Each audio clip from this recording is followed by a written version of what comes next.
Welcome to the Youth Voice, podcast giving young people a voice in politics across the island of Ireland. So we're joined here by former MLA for South Down, Jim Wales. Welcome to the show, Mr. Wales. Thank you. Everyone's eyes seem to be on South Down this election. You know, it could be we could see huge changes in it. Alliance seem to be really gunning for either Colin McGrath's or Sinead Bradley's seat. There could be changes in which unionist party takes it. Can you see much change coming through? Well, first of all, I think you're right. It's all on the fifth seat. There's no doubt that I don't think Sinead Bradley's seats are under the remotest of threat, or unfortunately the two Sinn Féin seats. So I think they're home and dry. I think there will be a unionist of some description. I think that'll either be Harold McKee or Diane Forsyth. And then it all hinges on the fifth seat. And I think it's a battle between Colin McGrath and the Alliance Party. I suspect it'll go to Colin because Colin has worked very hard over this last 5 years and has, been very prominent in the constituency. So it might be, as you were, two Sinn Féin, two SDLP, and a unionist of some description. But I think on balance, I think Colin has probably done enough to get returned. And on the election in general, and obviously you're former DUP. Mm-hmm. Looking at it from an analytical point of view, the DUP seem to be playing it safe this time round in the amount of candidates they're running. Like last time it was around 38. That's this right. time I think numbers are working at about 30. Mm-hmm. There seems to be a bit of fear almost within them. Do you think they need to play it safe, or do you think it's more so just let's, I suppose, not to go back to the old what we have, we hold, but do you think there's much room for growth there even? Well, the 30 candidates that are standing, all of them have a realistic chance of getting elected. So I think that's important to note that. Last time round we ran 38, but we never thought we were going to get 38 in 5-seater constituencies. There have been difficulties over this last 5 years and issues which have caused problems to the DUP, particularly the very awkward election we had for leader last year. So I think they're very wise to consolidate and try and maintain. Now, maintain would be 28 seats. So there could be a bit of slippage there, and we still would return with the same number. Ideally, we'd like 30, so we could have the petition of concern at our own behest. But I think they're very wise because you can actually lose seats by running too many candidates. And I certainly don't think we've done that this time. And if we got almost all or all of them returned, it would be a triumph. But obviously the TUV are putting in a very strong campaign. And if there's any likely to be losses, it'll be to them rather than the Ulster Unionists. And on the Ulster Unionists, I mean, when Doug Beattie was elected as leader, there was a lot of momentum behind them. They were up in the polls. Doug seemed to be this very strong, not entirely monolithic, but he was a strong figurehead of the party. Following his tweets and different issues like that, it seems like they've slipped. Do you think they're going to make the gains that they're predicting? Do you think the Beattie bounce is going to hold up, or do you think it seemed to be posturing that is now just forward? No, I think they'll be doing very well to retain what they have, which is mostly one MLA in each seat east of the Bann. I don't know if the tweet issue caused so many problems because Doug faced it immediately publicly and apologised for it and said it was from a bygone era. So I don't detect that that's causing many problems. I think what will cause him huge issues is that Doug is trying to take the Ulster Unionist Party onto Alliance Party territory and has become very liberal on the social issues, such as the protection of the unborn child. I think particularly in rural areas, that's going to go down very badly. Also, the decision to support or not to block the integrated education bill, I think was a bad mistake. And I suspect he will not succeed in taking the party onto Alliance territory that the Alliance vote will hold. So I think Doug Beattie, they'll be doing well to scrape home. I think it's 12 they have at the moment. And if they do that, I think they'll be pretty content. And on the looking to, I suppose, the middle ground with Alliance and the nationalist parties, Sinn Féin are posturing for a First Minister. they are, as far as they seem to be concerned, and if the going off of the numbers of the assembly as it fell, they're where they were within the territory to get it. Do you think that's going to materialise with Michelle O'Neill? The opinion polls would show that it is very close between Sinn Féin and the DUP for the top post. I would suspect that Sinn Féin will probably emerge slightly ahead of the DUP, maybe not in terms of votes, but in terms of seats. But it'll be close because I think, for instance, Sinn Féin are going to have great difficulty holding all 3 seats in Fermanagh and their 4th seat in West Belfast. There are areas out there where I don't think it would take a bad split in the vote for them not to attain their present numbers. That then creates a very interesting situation was what happens if the DUP poll well but come in with a fewer number of MLAs than Sinn Féin. That opens up a complete can of worms. And on if unionism is, I suppose, if the top unionist party is number 2 and Sinn Féin are in the first position. Now, I know you've said previously in the past that you think that the party should be transparent on that. Yes. Do you think if it is a situation like that, and say it's somehow a miracle that Jim Allister walks out as the number 2, or Jeffrey Donaldson is the number 2 and says, I'm not going in, do you think it's time to start looking at an end to mandatory coalition and start looking at some kind of voluntary system? Absolutely. And I've been in the Assembly since it opened in June 1998. And this is what's bedeviled the whole system for the last 24 years. The reality is that a mandatory coalition cannot work because you're forcing parties with very disparate policies and outlooks together. And it has bedeviled the executive now for so long that we must move on to the European system, which, for instance, in Germany or Spain or whatever, parties get together after the election, agree a manifesto, agree a programme for government, and they form the government. And then those who cannot sign up to that form the opposition. Now, the only proviso to that is that in the Northern Ireland context, it's essential that in any voluntary coalition, there's a representative party of nationalism and unionism. So, for instance, there's nothing to stop, for instance, a DUP SDLP alliance voluntary coalition. There's nothing to stop a Sinn Féin SDLP alliance Ulster Unionist coalition. But it's a voluntary coalition based on consent rather than forcing every party together under the one roof. Now, we've got the ridiculous situation that there's 90 MLAs at Stormont, and at the last count, 81 of them were affiliated to parties in government. That produces a tiny fraction of an opposition. So therefore, if you have a voluntary coalition, you have a system where you have a strong opposition, and every democracy needs that. And Stormont hasn't had it for 22 years. And if anything, it's getting worse since Alliance have come in to the coalition, the mandatory coalition. There's only really the Greens, People for Profit, Jim Allister, and a few independents who can effectively operate as an opposition. And that's certainly not good for democracy. And moving away from all of the constitutional issues, you've been described in the past as on the green wing of the DUP and as their greenest MLA. Mm-hmm.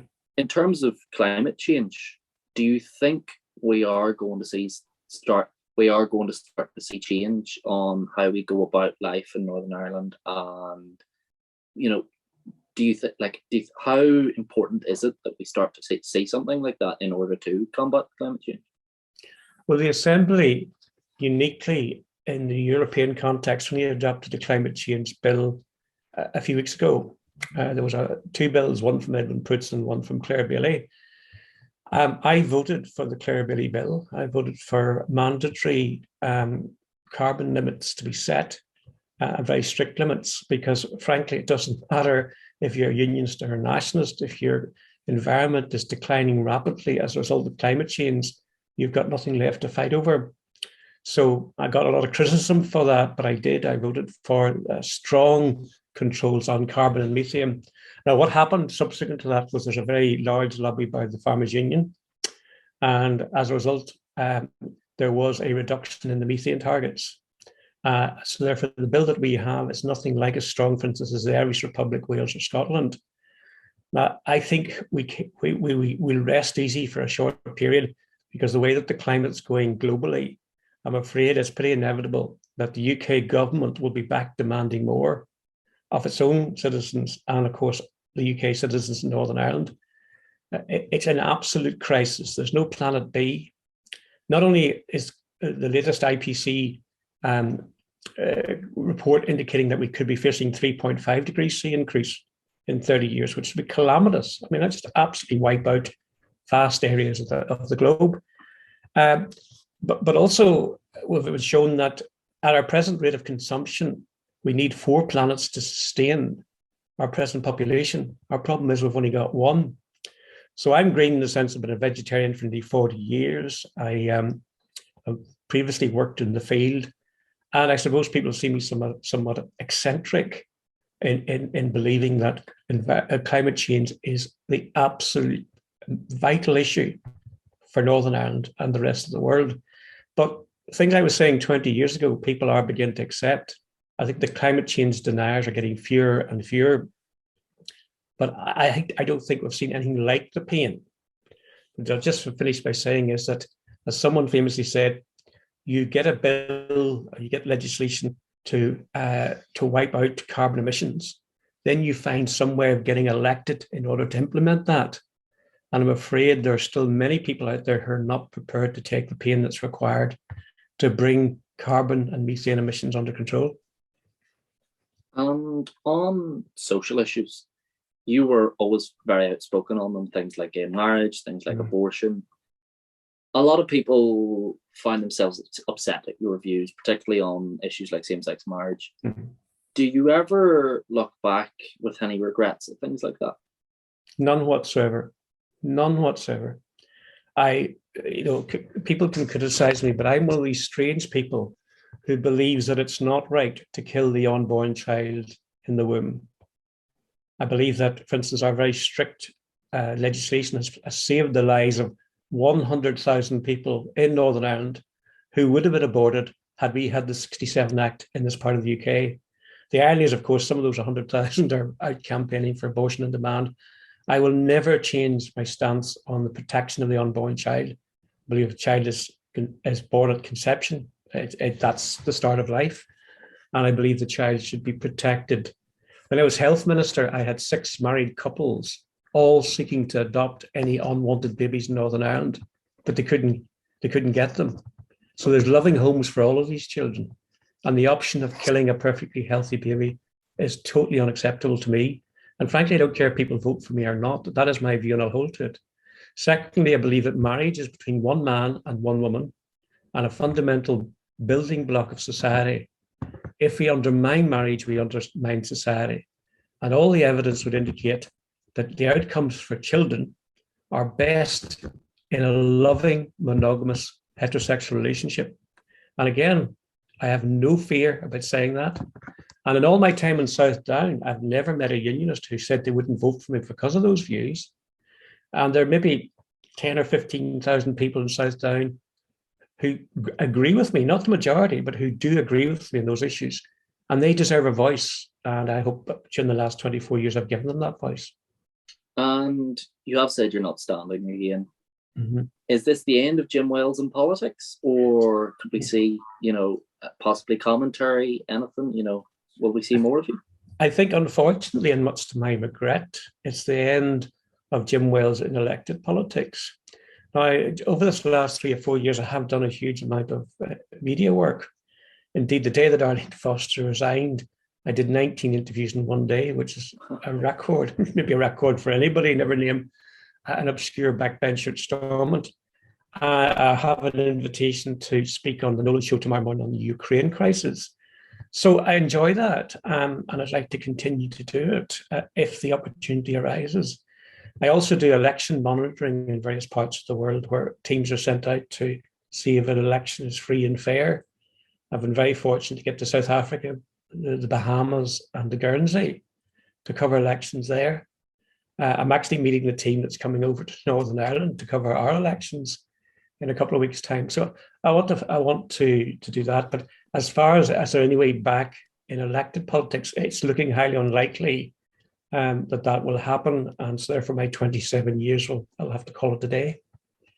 And on young people in politics, there's a lot of schools, a lot of young people in Northern Ireland. There'll be people now. One of the interesting things about having reps from South Down and Uri and Armagh is most of our listener base are from those two constituencies because of where I'm based. But would you advise young people to get involved in politics and to, have their voice heard and to just really get involved and possibly put themselves up for election? Well, I think I'm a bit of a hypocrite here because I'm absolutely delighted that my three children, who are all grown up and married, well, two of them are married with children, and the third son is well on the way to that. I'm absolutely delighted. I've got two teachers and a computer animator who are working well away from politics.